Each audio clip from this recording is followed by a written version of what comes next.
please subscribe and give thumbs up. Enjoy. Final Fantasy XV, the troubled game that began life as Final Fantasy Versus 13. What was initially touted as a revolutionary next step for the series turned into an arduous wait that took years, a whole console generation, to be precise, to come out. Upon release, Final Fantasy XV was met with middling reviews.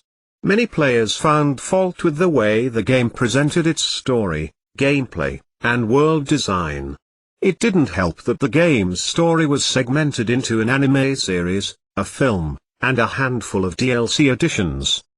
Yet, it has not suffered the same fate as its predecessor, Final Fantasy XIII, which is still seen as somewhat of black sheep of the franchise as a whole. In many ways, Final Fantasy XV was even the gateway for many newcomers to the franchise. So what did Final Fantasy XV get right and what could it have done better? Let's take a look at the game's 5th year anniversary. Crown Prince. The main characters, Prince Noctis and his 3 stalwart friends, are definitely the highlight of this game. Final Fantasy games are known for their cast of characters, and 15 delivered on this front as Noctis, Gladio, Prompto, and Ignis truly act like brothers in arms. This extended into the gameplay as well, with each character serving a specific function in the welfare of Noctis and his journey towards becoming king. Gladio will make sure that Noctis's fighting skills are up to par, Ignis cooks meals for the team, and Prompto documents everything with his camera. As great as the protagonists are, good villains are also just as important in the grand scheme of things.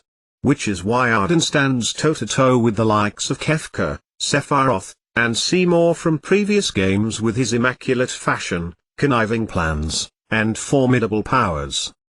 Very much on a micro level, Final Fantasy XV does a lot of things right in presenting a road trip, wedding engagement gone wrong, thanks to political meddling and ancient gods waging war. But on a macro level, this is where many players find the faults of this game. Titan Disaster. On its initial reveal, Final Fantasy Versus 13 presented a dark stylistic world, with Noctis and his crew being able to seamlessly maneuver and battle around open worlds.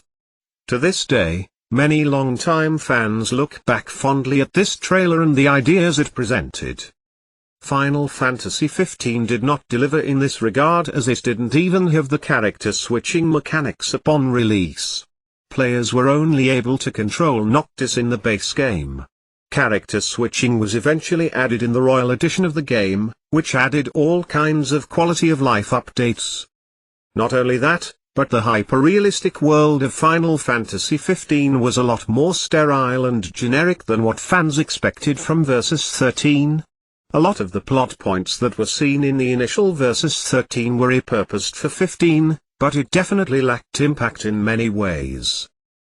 Beyond that, the biggest sin Final Fantasy XV commits is with its female characters. Barely any of them get any character development or lack true relevance to the story as a whole. For a franchise that has more than a handful of revolutionary female characters in gaming, it was definitely a step back for 15 to only focus on a cast of male characters. Modern Fantasy. Final Fantasy XV was seen as the game to bring the franchise into a whole new era, but did it succeed? And is it worth remembering after all these years? Well, sort of, depending on who you ask. As a standalone game, it might be more enjoyable, especially if you are new to the franchise and do not have any sort of preconceived notions from previous games. But as a Final Fantasy game, it is definitely not as impactful as it could have been. While we do recommend people who are looking to get into the game to check out the Royal Edition with the inclusion of all its DLCs for a more whole and complete experience, the base game is truly not worth playing. Even the extended experience of Final Fantasy XV, the aforementioned series and movie, is truly only enjoyable if you are a hardcore fan.